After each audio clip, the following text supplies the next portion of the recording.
19,000 രഹസ്യ ഫയലുകൾ ചോർന്നിരിക്കുന്നു ഡാർക്ക് വെബിൽ. ഇത് നിസ്സാര കാര്യമായിട്ട് നമുക്ക് കാണാൻ കഴിയില്ല. കാരണം കൂടംകുളം ആണവ നിലയത്തിന്റെ ഫയലുകളാണ് ഇത്തരത്തിൽ ചോർന്നു പോയിട്ടുള്ളത്. ഇത് കേട്ട പാതി കേൾക്കാത്ത പാതി രണ്ട് തരത്തിലുള്ള വാദമുഖങ്ങൾ വരുന്നുണ്ട്. ഒന്ന്, രാജ്യസുരക്ഷ തകർന്നു എന്നുള്ളതാണ്. മറ്റു ചിലർ പറയുന്നത് മോദി സർക്കാർ പരാജയപ്പെട്ടു എന്നുള്ളതാണ്. അപ്പോൾ ഇതിൽ ഏതാണ് സംഭവിച്ചിരിക്കുന്നത് എന്നുള്ളത് നമ്മൾ ചിന്തിക്കേണ്ട ഒരു കാര്യമാണ്. എന്തിനും ഏതിനും മോദിയെ പറയുന്നവരുണ്ട്. ഇനി അതിൽ എന്തെങ്കിലും വാസ്തവം ഉണ്ടോ എന്നുള്ളത് അവർ തന്നെ തെളിയിക്കേണ്ട കാര്യവുമാണ്. പക്ഷേ ഈ കഥയുടെ തുടക്കം മറ്റൊരിടത്ത് നിന്നാണ്. അത് റിലയൻസിൽ നിന്നാണ്. ഹാക്കർമാർ പറയുന്നത് അവർക്ക് ലഭിച്ച ഡാറ്റ, ഈ ഡാറ്റ ഒരു കോൺട്രാക്ടർ കമ്പനിയുടെ സെർവറുകളിൽ നിന്നാണ് എന്നുള്ളതാണ്.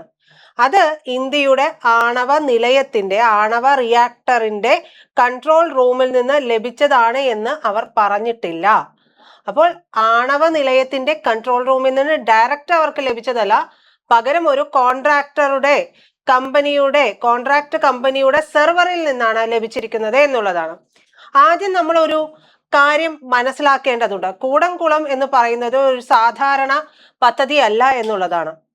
ഇന്ത്യയുടെ ഏറ്റവും വലിയ ആണവോർജ പദ്ധതികളിൽ ഒന്നാണ് കൂടംകുളം എന്ന് പറയുന്നത്. റഷ്യയുടെ സഹകരണത്തോടു കൂടിയാണ് ഈ പദ്ധതി നടത്തുന്നത്. ഇന്ത്യയുടെ ഭാവി വൈദ്യുത ആവശ്യങ്ങളെല്ലാം തന്നെ നിറവേറ്റുന്നതിൽ ഒരു വലിയ പങ്ക് വഹിക്കാനിരിക്കുന്ന ഒരു പദ്ധതി കൂടിയാണ് കൂടംകുളം എന്ന് പറയുന്നത്. അതുകൊണ്ട് തന്നെ ഈ പദ്ധതിക്കെതിരെ വരുന്ന പല വിഷയങ്ങളും ഒക്കെ ഉണ്ടായിട്ടുണ്ട്. ആദ്യം മുതൽ തന്നെ വലിയ സമരങ്ങളും ഒക്കെ നമ്മൾ ഇതിന്റെ ഭാഗമായിട്ട് നടന്നിട്ടുള്ളതും ഒക്കെ കണ്ടിട്ടുള്ളതാണ്. അങ്ങനെ പറയുമ്പോഴാണ് പരിസ്ഥിതിയുമായി ബന്ധപ്പെട്ട് പ്രവർത്തിക്കുന്ന ഒക്കെയുള്ള ആളുകളൊക്കെ ഇതുമായി ബന്ധപ്പെട്ട് വലിയ കാര്യങ്ങളൊക്കെ നടന്നിട്ടുണ്ട്. വിദേശ ഫണ്ടിങ് ആരോപണങ്ങളാണ് ഇത്തരത്തിൽ സമരമുഖങ്ങളിലേക്കൊക്കെ വന്നിട്ടുള്ളവർ പറഞ്ഞ ഒരു പ്രധാനപ്പെട്ട കാര്യം. വിദേശ ഫണ്ടിങ് ഏതൊരു കാര്യം നടത്തുമ്പോഴും അതിനോടനുബന്ധിച്ച് വലിയ രീതിയിൽ പറയപ്പെടുന്ന ഒരു കാര്യമാണ്. കൂടാതെ ദേശീയ സുരക്ഷയെക്കുറിച്ചുള്ള ചോദ്യങ്ങളുമൊക്കെ ഉയർന്നിട്ടുണ്ടായിരുന്നു. പരിസ്ഥിതി നാശം ഒരു പ്രധാന ഘടകമായിട്ട് ഈ ഒരു പദ്ധതി വരുന്ന സമയത്ത് ഉയർന്നു വന്നിട്ടുണ്ടായിരുന്നു. അന്ന് പറഞ്ഞത് ഈ ഒരു പദ്ധതി വന്നിട്ടുണ്ടെങ്കിൽ അത് വലിയ അപകടമാണ്. ഇന്ന് പറയുന്നത് ഫയൽ ചോർന്നാൽ അപകടമാണ് എന്നുള്ളതാണ്. എന്നാൽ ഓരോ തവണയും ചോദിക്കേണ്ട ഒരു ചോദ്യമുണ്ടല്ലോ, ഇതിനൊക്കെ തെളിവ് എന്താണ്? ഇപ്പോൾ പുറത്തു വന്ന റിപ്പോർട്ടുകൾ, ഈ റിപ്പോർട്ടുകൾ എന്താണ് പറയുന്നത്? 19,000 ഫയലുകൾ, 8,58,000 ഫയലുകളുടെ ഒരു വലിയ ഡാറ്റാ സെന്ററിന്റെ ഒരു ഭാഗമാണ്. ബ്ലൂ പ്രിന്റുകൾ, വെന്റിലേഷൻ സിസ്റ്റങ്ങൾ, കൂളിംഗ് സിസ്റ്റങ്ങൾ, വെണ്ടർ ലിസ്റ്റുകൾ, ഇൻസ്പെക്ഷൻ റിപ്പോർട്ടുകൾ, സാങ്കേതിക രേഖകൾ.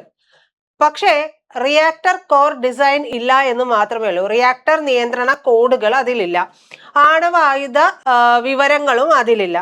ഇതുവരെ ലഭ്യമായിട്ടുള്ള വിവരങ്ങൾ പ്രകാരം അങ്ങനെ ഒന്നും തന്നെ പുറത്തു വന്നിട്ടില്ല എന്നുള്ളത്. പക്ഷെ ചില മാധ്യമങ്ങളുടെയൊക്കെ തലക്കെട്ടുകൾ കണ്ടു കഴിഞ്ഞിട്ടുണ്ടെങ്കിൽ നാളെ രാവിലെ മുതൽ ഇന്ത്യ ഇനി പ്രതിസന്ധിയിലായിരിക്കും, ഇരുട്ടിലായിരിക്കും എന്നുള്ളതൊക്കെ ആയിരിക്കും. ഇതാണ് ഇപ്പോഴത്തെ ഒരു പ്രശ്നം എന്ന് പറയുന്നത്. 19,000 ഫയലുകൾ ചോർന്നത് റിലയൻസുമായി ബന്ധപ്പെട്ടുള്ള വിവാദങ്ങളാണ് ഇപ്പോൾ ഉയർന്നു വരുന്നത്.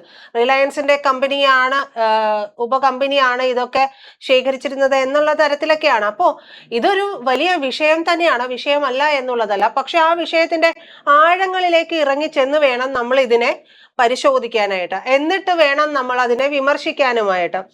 ഒരു സംഭവം ഉണ്ടായിട്ടുണ്ടെങ്കിൽ ആദ്യം തന്നെ ഒരു വസ്തുത പുറത്തു വരില്ല. ആദ്യം എന്ത് സംഭവിക്കും? സ്വാഭാവികമായിട്ട് ഒരു നറേറ്റീവ് അതിനെക്കുറിച്ച് പുറത്തു വരും എന്നുള്ളത് ഉറപ്പാണ്. പിന്നീട് ഈ നറേറ്റീവിനനുസരിച്ചിട്ട് രാഷ്ട്രീയം വരും എന്നുള്ളത് നമുക്ക് ഉറപ്പിച്ച് പറയാൻ കഴിയുന്ന ഒരു കാര്യമാണ്. അവസാനമാണ് സത്യം എന്ന് പറയുന്ന ഒരു കാര്യം പുറത്തു വരുന്നത്. അപ്പോൾ ഏറ്റവും അവസാനം മാത്രമാണ് നമുക്ക് ഇതിന്റെ സത്യാവസ്ഥ അറിയാനും കഴിയുകയുള്ളൂ. ഇനി മറ്റൊരു ചോദ്യമുണ്ട്, ഇതൊക്കെ ആദ്യമായിട്ടാണോ നമ്മുടെ ലോകത്ത് സംഭവിക്കുന്നത്? അല്ല, ലോക ചരിത്രം മുഴുവൻ ഡാറ്റാ ചോർച്ചകൾ കൊണ്ട് നിറഞ്ഞിട്ടുണ്ട് എന്ന് വേണമെങ്കിൽ നമുക്ക് പറയാം.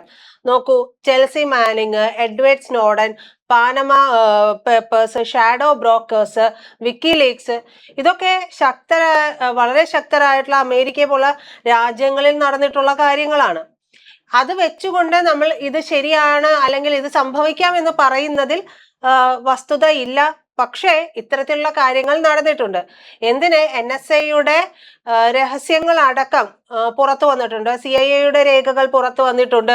ലോക നേതാക്കളുടെ സാമ്പത്തിക ഇടപാടുകൾ ഇത്തരത്തിൽ പുറത്തു വന്നിട്ടുണ്ട്.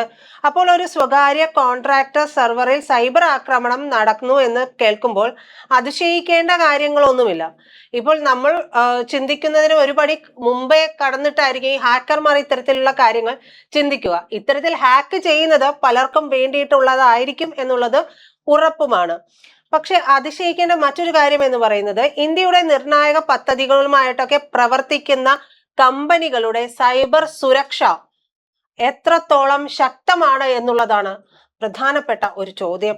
അതല്ലേ സത്യത്തിൽ യഥാർത്ഥ ചോദ്യം എന്നുള്ളതും ഉയരുന്നുണ്ട്. കാരണം ഇന്ന് ഹാക്കർമാർക്ക് അതിർത്തിയൊന്നും വേണ്ട.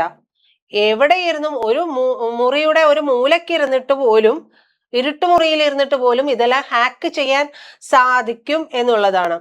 വീസ വേണ്ട, പാസ്പോർട്ട് വേണ്ട, ഒരു ലാപ്ടോപ്പ് ഇന്റർനെറ്റും ഉണ്ടെങ്കിൽ അവർക്ക് ഇത് സാധ്യമാകുന്നുണ്ട്.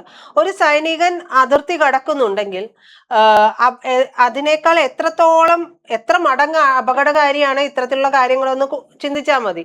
ഒരു ഹാക്കർ എന്ന് പറയുന്നത്, അതായത് അവർ അത്രയും വലിയ രീതിയിലാണ് ഈ ഹാക്കർമാരുടെ ഒരു ചെയിൻ ഉള്ളത്. അപ്പോ അതുകൊണ്ടാണ് ലോകം ഇന്ന് ഡിജിറ്റൽ യുദ്ധത്തെക്കുറിച്ച് പോലും സംസാരിക്കുന്നത്. ഇനി രാഷ്ട്രീയപരമായിട്ടുള്ള കാര്യങ്ങളിലേക്ക് വരുമ്പോൾ ഈ വാർത്ത വന്ന ഉടനെ തന്നെ ചിലർ പറയുന്നത് ഇതാണ് മോദിയുടെ പരാജയം എന്നാണ്. അപ്പോൾ ഒരു സ്വകാര്യ കമ്പനിയുടെ സെർവറിൽ ഇത്തരത്തിലൊരു ആക്രമണം നടന്നിട്ടുണ്ടെങ്കിൽ അതിന് പ്രധാനമന്ത്രി നരേന്ദ്രമോദി നേരിട്ട് ഉത്തരവാദിയാണോ?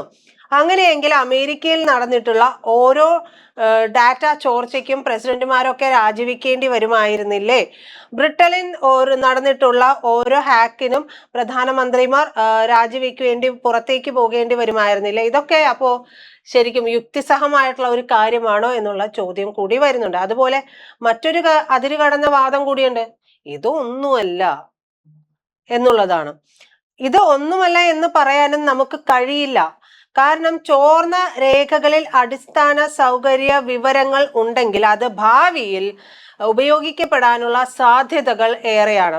അല്ലെങ്കിൽ തന്നെയും നോക്കുക, ഒരാള് വെറുതെ വന്നിട്ട് ഒരു ദിവസം ഇരിക്കുമ്പോൾ എന്നാൽ ഇന്നിപ്പോ വേറെ പണിയൊന്നുമില്ല, ഇന്ത്യയുടെ കൂടംകുളം പദ്ധതിയുടെ രേഖകളൊക്കെ അങ്ങ് ചോർത്തിയേക്കാം എന്ന് പറയുന്ന തരത്തിലേക്ക് കാര്യങ്ങൾ വരില്ലല്ലോ. അങ്ങനെ ഒരാളും ചെയ്യില്ല.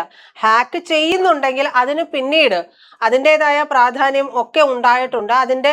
അതിന് വേണ്ടുന്ന ആളുകളായിരിക്കും ഇവരെ നിയോഗിച്ചിട്ടുള്ളത് എന്നുള്ളത് നമുക്ക് ഉറപ്പാണ്. അപ്പോൾ ഡിജിറ്റൽ ഫോറൻസിക് വിദഗ്ധരൊക്കെ ഇത് പരിശോധിക്കുന്നുണ്ട്. NPCIL ഒക്കെ രംഗത്തുണ്ട്.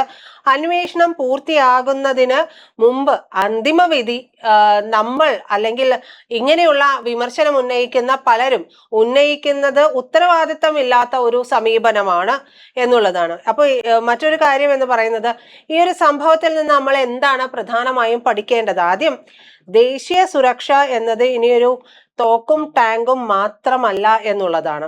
ഡാറ്റ ഒരു പുതിയ ആയുധമാണ്. അത് ഇന്ത്യ വലിയ രീതിയിൽ മനസ്സിലാക്കിയിട്ടുണ്ട്. അതിന് വേണ്ടുന്ന പ്രവർത്തനങ്ങളിലേക്കൊക്കെ കാര്യങ്ങൾ പോകുകയും ഒക്കെ ചെയ്തിട്ടുണ്ട്.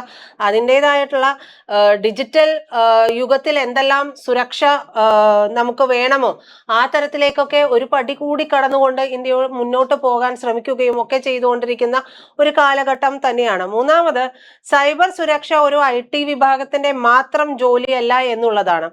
അത് ദേശീയ സുരക്ഷയുടെ ഭാഗമാണ്. അവസാനം എന്ന് പറയുമ്പോൾ ഇന്നിപ്പോ കൂടംകുളമായിരിക്കാം, ഇനി നാളെ മറ്റൊരു പദ്ധതി ആണെങ്കിലോ?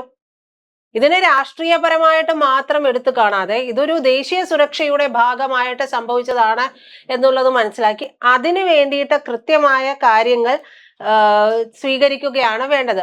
രാഷ്ട്രീയപരമായിട്ട് എടുത്തുപയോഗിച്ചുകൊണ്ട് മറ്റൊരു ആള് വന്നാലും ഇത് സംഭവിക്കില്ല എന്നുള്ളത്, ഇന്നത്തെ കാലത്ത് ഇത് സംഭവിക്കില്ല എന്നുള്ളതൊന്നും നമുക്ക് ഉറപ്പിച്ച് പറയാനായിട്ട് സാധിക്കില്ല.